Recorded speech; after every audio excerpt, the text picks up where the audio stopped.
Good evening, everybody. Just waiting for my microphone to come on there.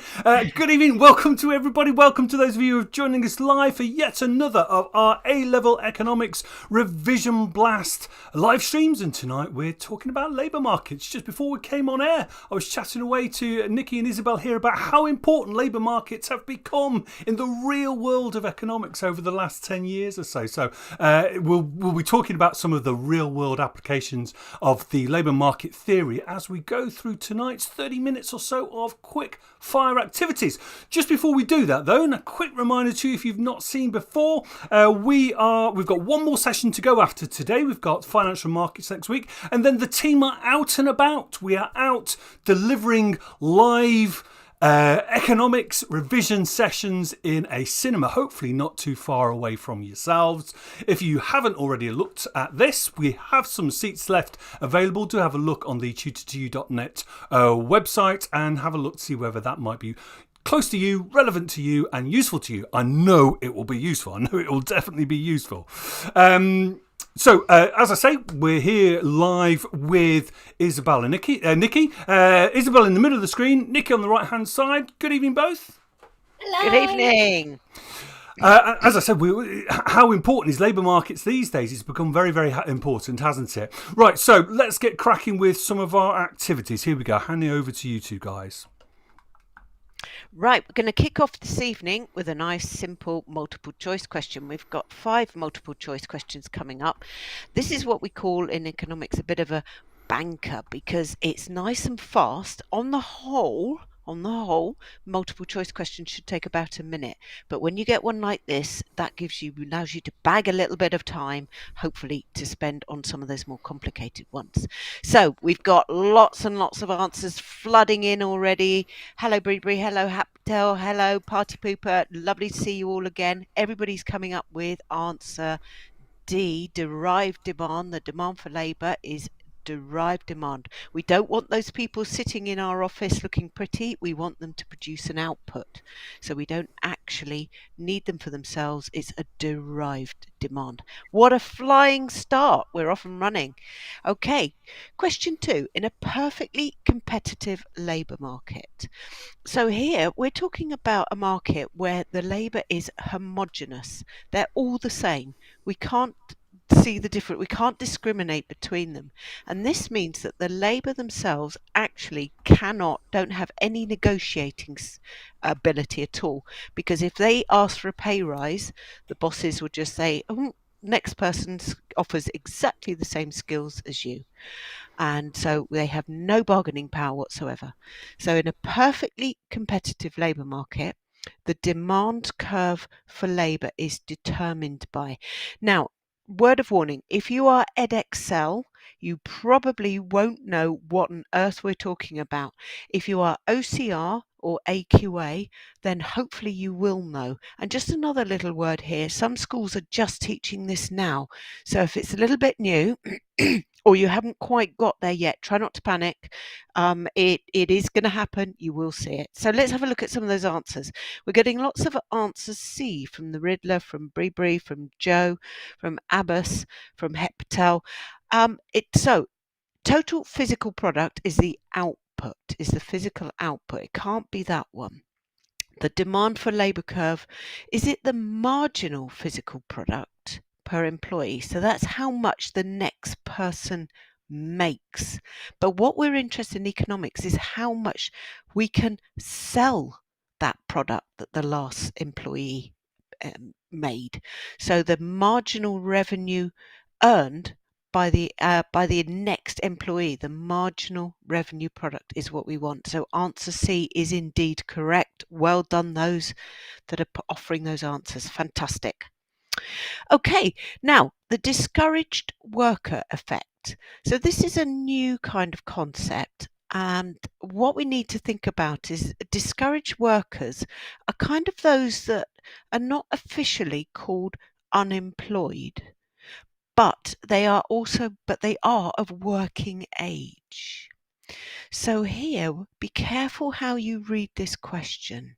You need to think it through. The discouraged worker effect occurs when the labour force participation rate does what? Does it rise as the length of time the person is employed rises? Does it fall as unemployment rate falls as unemployment rate rises, or rise as the length of time a person is unemployed falls?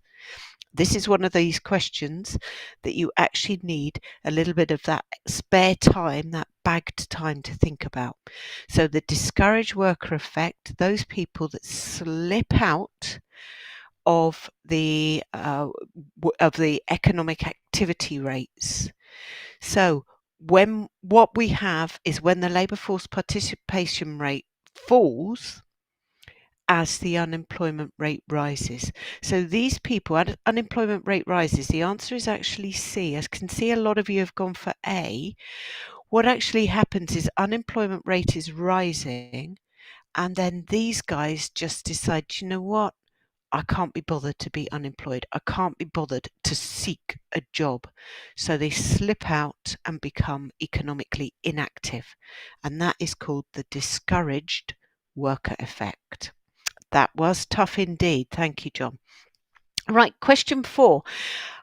Your boards, all of them, are really keen that you know the difference between monetary factors affecting the supply of labour to an industry and non-monetary factors.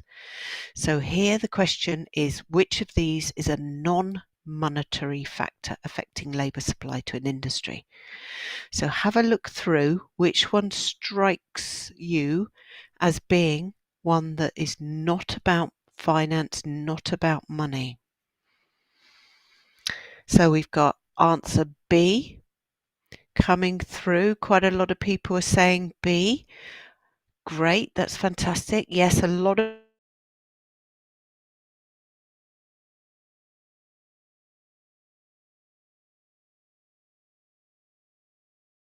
representative trade union, that's non-monetary. The reason you as economists need to know this is because some jobs, teaching, nursing, have a large vocational element to them, so that these individuals don't get paid very much. They get a lot of satisfaction elsewhere from the job, from doing the job itself. So the reward for doing the job is not all finance. And that's why they need you to distinguish between monetary factors and non-monetary factors. Well done, all those B answers. Okay, fantastic. We're on to our last multiple choice. Geographic mobility of workers is likely to increase. So this is the ability of workers to move around the country to go to where the work is, to go to where the actual jobs are. So which one of these is going to increase that? I got lots and lots of answers flooding in. Ewan, well done. Anna, fantastic. Patel, you're all over it. Riddler, fantastic. All going for answer A. Transport infrastructure is improved. If we've got better infrastructure, better transport, then we can move to where the jobs are, which is why we need the HS2, the good motorways. But what's really interesting and a point of evaluation here is that you can actually say, do you need the transport now, or do you just need the broadband, as so many people are working from home? So if we have the rollout of 5G and so forth, will that replace the need for good motorways, good railways, and good airports? Fabulous. Well done. I'm going to hand over to Isobel. Right, well, we've got off to a good start. Now we're going to put you under some time pressure here. So you're going to have a 60-second challenge, and is to match up these initials with what the union is that they represent. So you're matching up the union with the industry that they represent. So we're going to give you 60 seconds, and I'd like you to write your answers in as you go along. So you don't need to wait till you've got them all. You can say B12 or C72, except you'll be picking numbers between 1 and 5. So you don't need to wait. Just give us the answers as you get them. Let's set the clock off.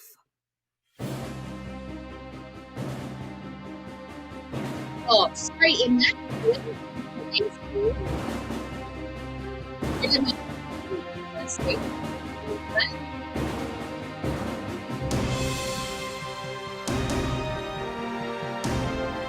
gone to C2. Guys, really.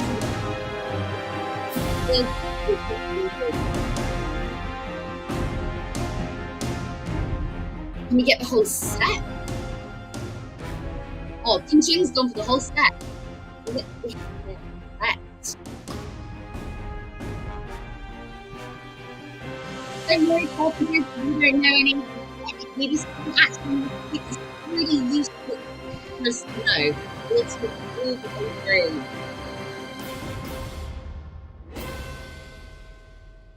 Wow, I could really feel the pressure there. Well done. We've got lots of answers in. Now, if we have a quick look at at what our correct answers in, then we can talk about them just a little bit. Can we have the correct answers, please? Fantastic. Now, you'll have heard a lot of these in the news. Now, we had a couple of people saying, oh, I don't know any of these. You don't need to worry too much. This is icing on the cake stuff. And it's really helpful to know what different unions are, because in different industries, unions have a really different effect. And we've heard lots from unions in the past 6 months, which is really quite unusual, because up until this point, our unions have been quite quiet for quite a long time. And there's all sorts of reasons why our unions have suddenly become quite important. There's the kind of trigger of the cost of living crisis that has brought this all to a kind of a big event. But really, these the causes have been building up over a really long period of time. COVID showed us how important some of these industries are, how many of these are essential workers. And then before that, maybe even going back as far as the financial crisis, we know that wages haven't been rising very much. And all of this put together, and that light comes together, the match has been struck from the cost of living crisis, and it's really just set this all alight. So we've got the RMT, they're on the railways, they're on the news a lot at the minute. They almost started this movement. They were one of the first big unions to start industrial action. The RCN, the Royal College of Nursing, you might have heard that they've had strikes. The NEU teachers, you might have ended up with a day off school. Because of that, you've got the Fire Brigade Union, and then you've got Unison, public service workers, and they cover quite a broad range of industries. So you heard of a teachers union called NASWUT. So there are actually a few unions within teaching, and sometimes they merge together and make one big union, and sometimes they separate out a bit. And it's really useful to know of these different teaching unions, particularly right now, because we know that when a union is split, when an industry is split between lots of unions, they end up having different amounts of power. And then we can see this really interesting interplay between what each union decides to do. Whereas the RMT union is a big one, and it involves lots of people on that railways, in the railway industry. So really, really interesting. You had a great job on that one. It shows you've been reading the news a lot. Fantastic to see. I'm going to hand you back over to Nikki. Right, here we go. Here we got another multiple choice question. This one's quite tricky. So we got a diagram representing an industry's labour market. It's in equilibrium at W1, wage W1. So do note when you're doing labour diagrams, look at the axes. And if you're Edexcel, you actually get application marks for writing the correct things on the axes. So wage rate and employment. So we've got wage rate W1, employment B. Suppose the workers then decide to form a trade union that collectively negotiates the new wage equal to W2. What is the impact of the trade union on the level of employment? So we've got different answers coming in already. So let's have a look and see what we've got. When the union comes in, they refuse to supply labour under the minimum wage of W2. So the new supply curve with the trade union becomes W2 all the way along until it hits the original supply curve, and then it rejoins the original supply curve. So it's completely, perfectly elastic all the way along until employment point C, and then rejoins the original supply curve. So I have got every answer here. I've got C's, D's, I've got A's and B's all over the place. Let's have a look. The question is, what is the impact on the level of employment? Now remember, I said the new supply curve is W2 and then it rejoins SL. the demand and supply needs to equate to find the new equilibrium. So the new equilibrium will be at point A. So employment, as measured on the x-axis, will decrease from B to A. So the answer is C. Well done, those that got C. Quite a tough question, but well done indeed. Right, don't worry if you this is again looks at a complicated diagram, but this one is crucial to get right. I have marked so many exam scripts in the summer where students have just not quite got this right. So we've got a labour market where labour is supplied competitively. So this is skilled labour this time. So each individual might have a little bit of bargaining power, and they can negotiate their own wage with the employer. Now here the employer is a monopsony, so they're a sole employer. In reality, it might be the government employing teachers or employing nurses, or the army employing soldiers. So a huge employer, sole employer. Which of the following is the correct profit maximizing equilibrium for this labour market?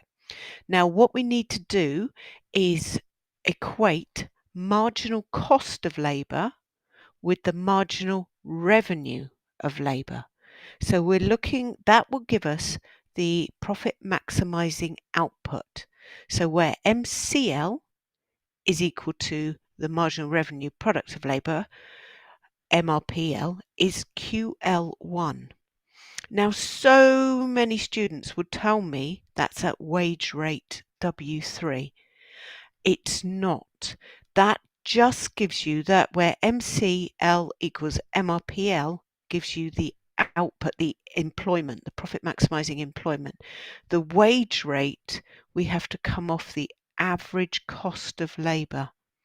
So the wage rate will be W1 in that case. So answer, which of the following is the correct profit maximizing equilibrium? Let's have the answer then, John, because everybody's done so well. Answer is actually B, wage rate of W1, employment rate of QL1. It's a very strange diagram. You will want to instinctively put W3. Stop yourself. Think about this live stream and think, oh no, tutor to you told me. I know this. I can beat the examiner. I can do W1. Okay, well done, everybody. To Isobel. On to the bubble quiz then. So you've done some really, really good work there. And it's great to see you all encouraging each other and helping each other as well. So I'd like to see that continuing. That'd be fab. Okay, the bubble quiz. I love the bubble quiz. It's like the multiple choice questions, like more complicated older cousin or something. So instead of there just being one correct answer, might be 0 correct answers. There might be 1, there might be 2, there might be 3, there might be 4. Your job is to tell us which answers are correct in each case. So there might be multiple letters. Okay, so it's a little bit more difficult because you can't use the process of elimination here. So we're really pushing you to really know what you're talking about. So let's have a look at this first question. Which of the following is a way of describing the concept of unit labour costs? Which of the following is a way of describing the concept of unit labour costs? And there are lots of different ways that we can express this. But which of these are right? Ooh, Het's gone in for A. Any more on A? Is it just A that's correct, Het? Do you think there are more that are correct, or is it just A? You've got to be really confident on this one. As I say, because you can't use that really useful tool that we use during multiple choice questions, it's rid of answers we know aren't right. But here, that's a little bit more tricky. So Bree's gone ABC, Joe's gone for AC, Party Pooper's gone for AB. So we all seem to be agreeing on the A here, but there's a little bit more confusion about the rest of it. Harry's gone for A with lots of exclamation marks. Very, very certain on that one. Charlie's gone for AB. C might be right too. I tell you what, let's put them out of their misery. Let's have a look. It was indeed A, B, C. And what was great, actually, that none of you put D here. So you all knew something about this. Now, this is a bit tricky, that the way that these are worded. And you'll find that sometimes the wording of multiple choice questions is there to almost throw you off a little bit. So it's great for you to practice this now. Now, D was the only one that wasn't correct, because it's not comparing the part of labour costs to the whole. Here in D, it was comparing one part, the labour costs, to another part, the capital costs. Whereas unit labour cost is looking at the cost of labour per unit that we are producing. Some great chat going on here. Lots of very encouraging words. I'm loving this. Let's have a look at question 2. Okay. Which of the following is a determinant of the wage elasticity of demand for labour? Now, my Siri watch there was trying to work that out. I wonder if you can beat Siri on this one. Which of the following is a determinant of the wage elasticity of demand for labour? There's a couple of traps that you could fall into here. Let's see what we think. Okay, Riddler's gone straight for it. A, B, C, D. Very confident. Any more for any more? What do you think is correct? It could be that none of them are correct. It could be that all of them are correct. So John V's gone A, B, D. Pelly's gone for A. Joe's gone for A, B, C, D as well. So we've had 2 for A, B, C, D so far. We've had lots of A's so far, but now just going for B. All sorts of answers coming in here. Ooh. Okay, let's have a look at these answers here. Okay, so on this one, C was the only one that wasn't a determinant of wage elasticity of demand for labour. And I think the easy mistake to make with this is something that's common with a lot of concepts within the labour market, is that our demand and supply are sort of the wrong way round to what we're used to. We're used to everyday people being the demanders, and for the businesses, the firms, being the suppliers. But when it comes to the labour market, those things are reversed, because households, they're the people that supply labour, and the firms are the people that demand it. And this can cause some slight problems, because we're very, very used to doing it the other way around. So if we have a look at C, it says the length of time that it takes to earn the qualifications necessary for a job. Now, the people who are worried about that, the length of time, they're the people supplying the labour. They're the people deciding whether they want to be a nurse or a doctor. They're the people that are thinking, is it worth me spending this amount of time? So C was actually a determinant of the wage elasticity of supply. Lots of really correct answers there. So it was in fact A, B, D. So Party Pooper got that right. Well done. A couple of others. Kelly, you got that right too. A couple more. So some really good answers there. I'm going to pass you straight back. Oh, no, there's a third one. Bonus question. I love a bonus question. Okay, which of the following are disadvantages of trade unions? Disadvantages of trade unions. So there's been lots in the news at the minute about these trade unions. There are advantages, there are disadvantages. You might have felt some of these disadvantages yourself. You might have felt some advantages too. Have a look through each one. First of all, you've got to decide if it's an advantage or a disadvantage, and then you've got to decide whether it's actually true. We might have put some sneaky ones in. Bonus bubbles. I love that. Bonus bubbles. That's what we should call them. I vote for having bonus bubbles every week. Okay. Eliza, I'm really sorry if I'm pronouncing that wrong. You've gone for A, that customers may suffer. Maybe Eliza has been one of those suffering customers who maybe can't get a train. Nikita, ACD. Ewan's gone for AC. Het's gone for AD. It seems that we're really commonly putting A here. We've had 3 questions where lots of people have gone for A's. The Riddler's gone ACD. Alex has gone ACD. Lots of interesting answers coming up here. Jack's gone for A and D, but not C. Oh, Elisa's been suffering from train strikes. I'm sorry about that. Okay, let's have a look at the answers. Let's see if people are correct. Okay, so it was indeed A, C, D. Lots of people coming up with at least some of those letters. Lots of you identifying correctly that B is not a B is not a disadvantage. Sometimes people who are in unions might feel more protected, might feel that their job is safer. They might have a better sense of camaraderie. The morale might be better. And that might be because they feel supported by each other, or it might be that their union has negotiated on their behalf and has used the bargaining power that unions hold to increase their pay or to improve their working conditions.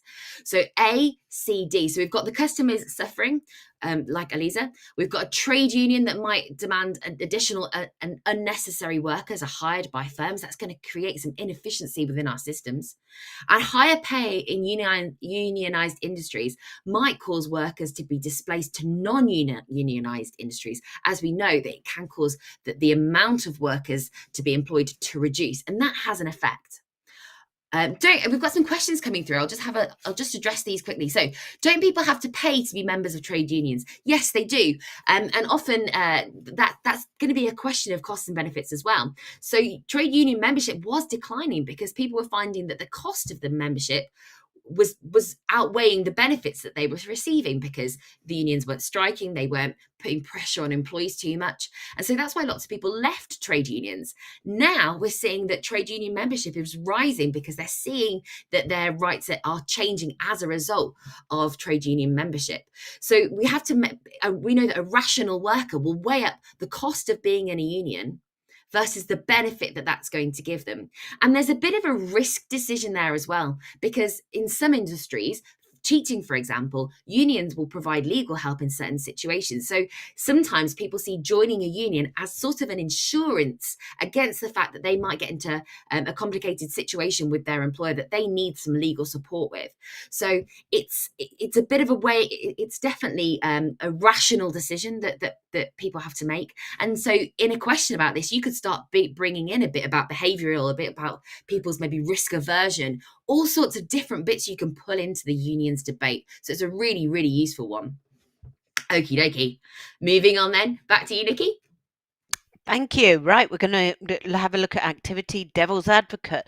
So this activity is helping you to think about counterbalance. All your exam boards want you to be able to put one side of an argument and then to balance it with another.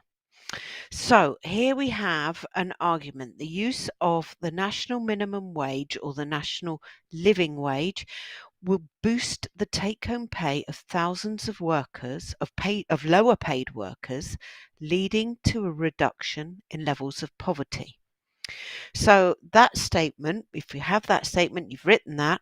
Now I'm asking you to come up with on the other hand. So what I want you to have a think about is who pays that higher national minimum wage, and what is the effect of who's having to pay that higher wage. So let's see if we can have some of your answers coming through. Obviously we haven't got time for a whole essay, but Naj has come through with increases costs for firms, so they may choose to become more capital intensive and make their human labour redundant. What a fantastic argument. Well done. It may create unemployment as wage rates rise and thus costs of production rises. Well done. Young G. Joe, however, greater levels of consumption will push out AD. Push out will increase AD, causing potentially a rise in demand to pull inflation. Joe, well done. You and businesses will be forced to lay off some of their workforce due to increased costs of production. Got some fantastic answers coming through here. You're absolutely right. Let's have a look. Party people, higher costs for firms. Let's have a look at the answer. UK businesses may become less competitive if the national minimum wage is higher than those applied in other countries. So this is taking us one step further, not just saying costs have increased in the UK, in the domestic economy, but even when we look international comparisons. This reduction in competitiveness could lead to higher unemployment. So this could be an argument that you use in a sort of paper 3 where you have a mix of micro and macro. Young G, firms may move abroad to economies with lower national minimum wage. You're absolutely right. And some economies don't even have a national minimum wage. Yes, you could, Nudge. You could talk about creating perhaps an excess supply or a surplus supply of labour, which is, of course, the called unemployment. Super duper answers all over it there. Right, let's give you another one. The use of a national minimum wage will act as an incentive for firms to upskill their workers so they become more productive and increase their output to offset the increase in costs.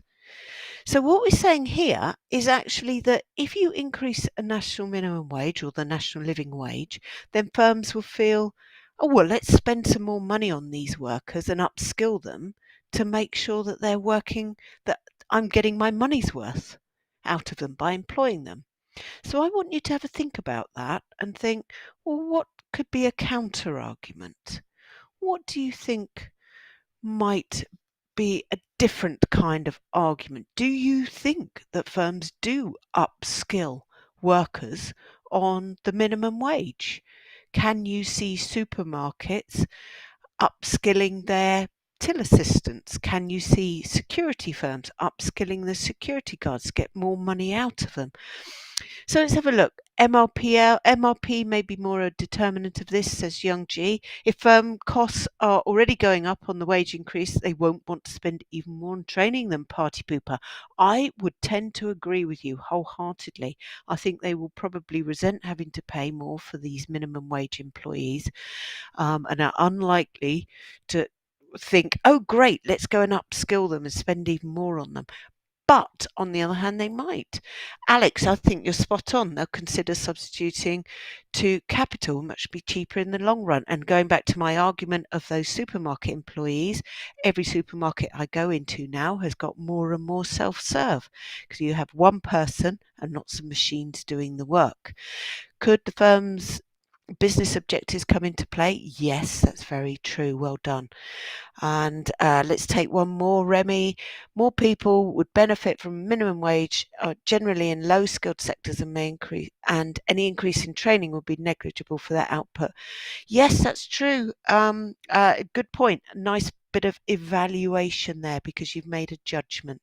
So let's look at the answer. There may be more effective government methods of improving incentives for businesses, such as offering tax relief. So this answer is coming at it from the point of view of ways of trying to encourage firms to actually upskill their workers. Really fantastic answers. Well done. Oh, Nudge, I've seen your comment. Right, back to Isobel. Oh, some fantastic arguments there. It's really good to see that you're all coming at it from really different angles. We've got some people coming at it from a in theory, in reality angle. We've got some people saying that, well, this could be better. We've got some people criticizing the theory itself. Some really good approaches, and you're going to need them for this next activity. So Kwasi Kwarteng's proposal to scrap the bonus cap for bankers in the UK is one of the few of his suggested policies that is being carried forward by Jeremy Hunt. Currently, the Prudential Regulation Authority, that's the PRA, and the Financial Conduct Authority, FCA, are drafting a paper to make recommendations about how the policy could be implemented, possibly within this year.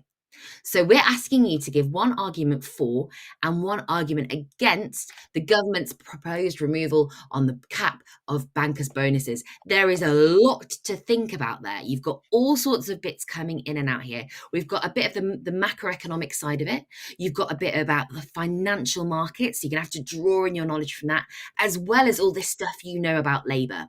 So I'm going to ask you to start with just to give me an argument for. What is your best argument for? And I know you can do this because I've seen some great answers against. So can you argue for something? I'm really looking forward to seeing these. What have we got? Okay. What have we got coming through on here? So we've got higher incomes, therefore more disposable income, therefore more consumption, therefore increased economic growth. Party Pooper there has given a really solid chain. This leads to this, leads to this, leads to this, leads to this. A nice strong chain, helping the examiner move from one side to the other, guiding them through lots of stepping stones. Really good to see. So many coming in now. Fantastic. Alex, it encourages growth in the finance industry, which will increase productivity. That'll cause LRS to shift to the right. And then we can also bring in the idea of trickle-down economics. Again, lots of steps given there. Nice, clear, solid chain. Some fantastic analysis going on. Kinching is gone, reduces income inequality, which could reduce the Gini coefficient. I think I might like a few more steps in there so I understand your argument properly. If I could have a little bit more detail on that one, Kinching, that'd be great. Riddler thinks that they're going to be a banker in the future, and that's why they want to get rid of the caps. It's an interesting argument. I'm not sure it's going to get you the marks in the exam. Joe's gone for reduced wage inequality and less incentive for the bankers to work in the UK banks. So we're going for the proposed removal of the cap. Now, there's a bit of a double negative situation going on here. So the government is proposing to take the cap away. Okay, so we've got a bit of a situation here where we're proposing to remove the cap. Now, that we quite frequently get questions like this in an exam, where it's not about putting something in place, it's about removing what is already in place. So we'll go from a situation where we have a cap to where we don't have a cap.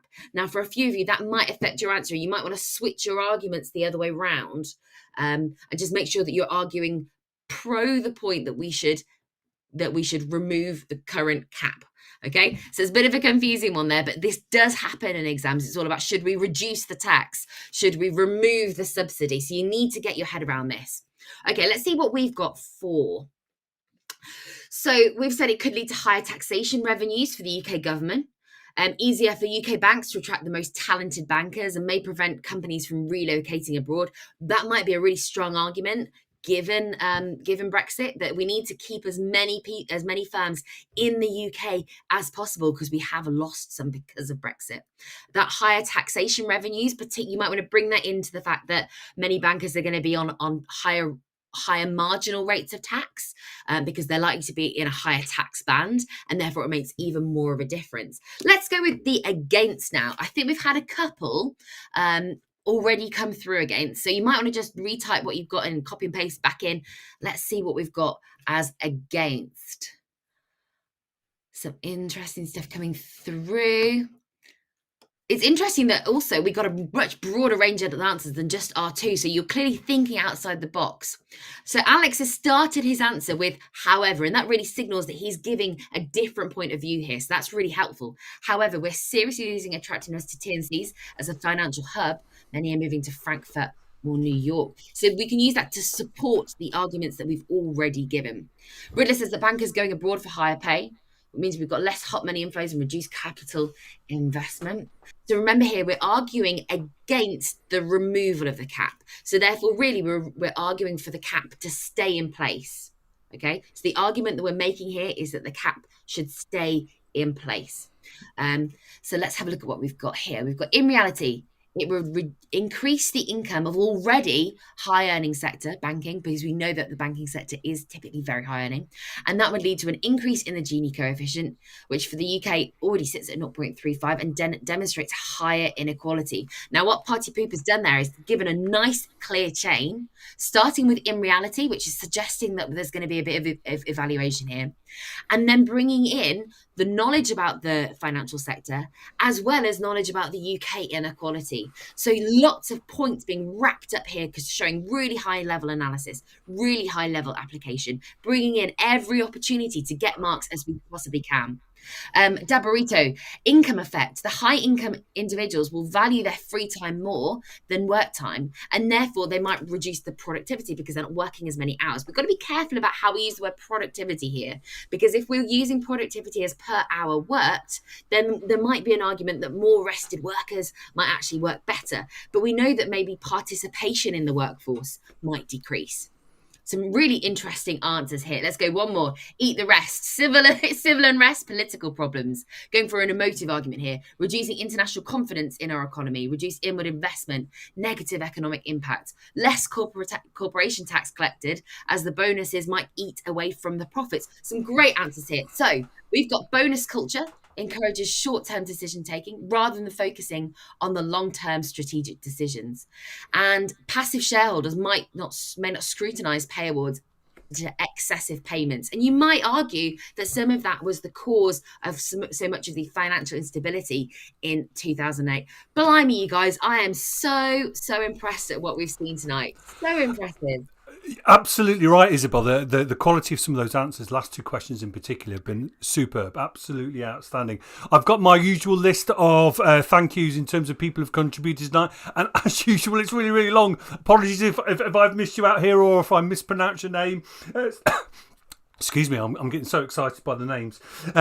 Bree, Het, Alex, Abbas, Sophinies, Kelly, Party, Pooper. Some fantastic answers in the last few questions there. Party Pooper, Joe, GT123, The Riddler, Kinshing, Ewan, Najibah, Eliza, Anna H, Toby, San1789, Haru, Janvi, Charlie, Nikita, Haru again. Oh, sorry, I've written you twice, Haru. Young G, and then we've got Dapperito right at the end. Apologies, I wasn't getting all of the names right at the end of that little session. Brilliant stuff. Quick reminder to you, of course, that if you want to have a look at these PowerPoint slides, you can do so. You can download them as soon as I've finished in 1 or 2 minutes time. Please do give us a thumbs up like on YouTube if you've been watching this. It'll be very useful for anybody who are searching through using the algorithms to find Tutor to You stuff. So that would be really, really useful. A massive big thank you to both Isabel and Nikki for brilliant presentation tonight. Lots and lots, as we said at the beginning, lots and lots of application stuff tonight as well as theory. So really useful. And who knows, it's that hot a topic. It could be coming up in the papers that these guys are going to be facing in the next few months. Brilliant stuff. I said before, we've got one of these left to go. We've got one more session next Wednesday where we're going to be looking at the financial markets. So we would love to see you all for one more time before we go off on our I wanted to say world tour, but it's only touring of the UK. I'll be honest there. It'd be lovely to see you next week. From me and from Nikki and Isabel, it's a goodbye. Good night, everybody. Good night. Bye. Bye-bye. Bye.